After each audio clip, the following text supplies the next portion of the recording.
pessoal, então, os exercícios que a gente vai fazer, então, essa semana são sobre deslocamento de equilíbrio, tá? Existem, então, fatores que deslocam o equilíbrio.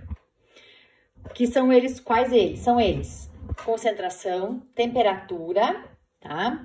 E a pressão e os catalisadores. Então, quanto à concentração, sempre que você aumenta a concentração dos reagentes ou produtos, desloca o equilíbrio no sentido contrário, tá? E se você diminui a concentração de reagente ou produto, permanece, então, formando no mesmo lado. Permanece, então, o equilíbrio se mantém no lado, né, em que você fez a retirada de reagente ou de produto.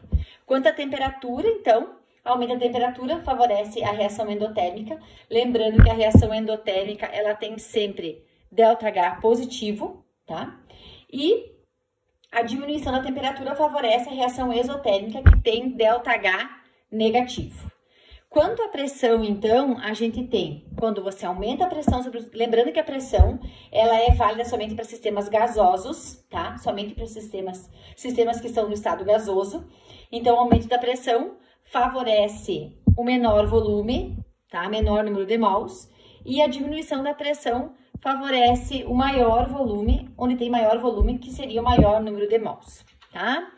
Muito bem, então vamos ver isso agora num exemplo aqui, vamos ver isso na prática. Então, eu tenho uma equação química. O que me determina que essa minha equação química, ela está em equilíbrio? O que me confirma isso são essas setas aqui, que indicam que a equação está acontecendo nos dois sentidos. No sentido direto e no sentido indireto.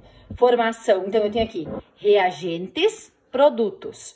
Formação de produto no sentido direto, formação de reagentes no sentido indireto. Então, as reações químicas em equilíbrio, elas acontecem nos dois sentidos. No sentido direto e no sentido indireto. Então, eu tenho aqui a reação acontecendo de um óxido de nitrogênio mais O2, gás oxigênio, formando um óxido de nitrogênio, tá? NO2. A equação está balanceada.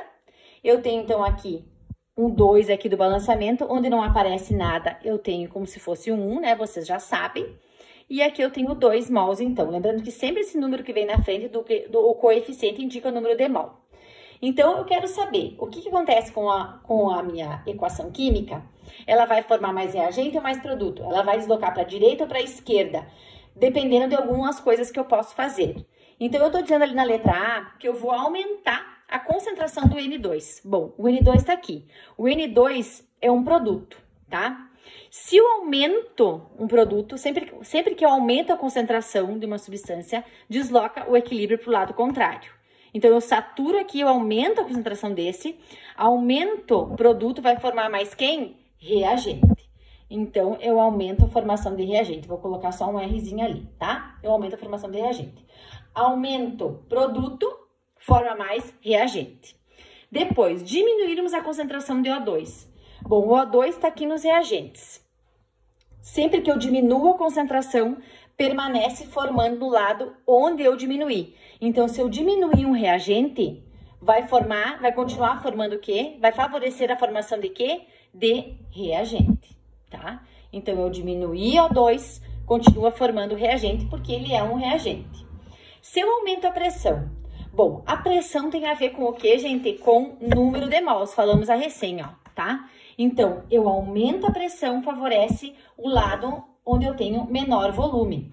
No caso aqui, o lado onde eu tenho menor volume, tá? É onde? Aqui eu tenho número de mols, você vê com o número de mols. Aqui, então, somando nos reagentes, eu tenho 2 com mais 1, 3 mols. E aqui eu tenho, então, como é só um, né, um produto, eu tenho 2 mols. Então, se eu aumento a pressão, favorece um menor número de mols. Então, vai favorecer a formação de quem? De produto, tá? Vai favorecer o deslocamento do equilíbrio para a formação dos produtos. Aumenta a pressão, favorece menor volume, que no caso aqui são os produtos. Depois, então, por último, eu tenho diminuição da temperatura.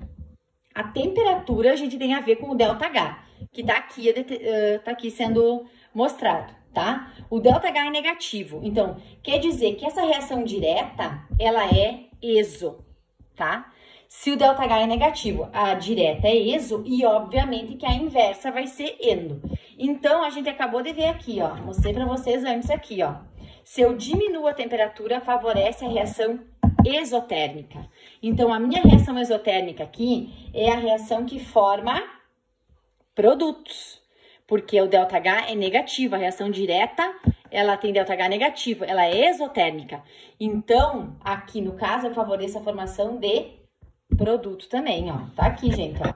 Diminuição da temperatura favorece a reação exotérmica. A minha reação exotérmica aqui, nesse caso, é a direta, a que forma produto.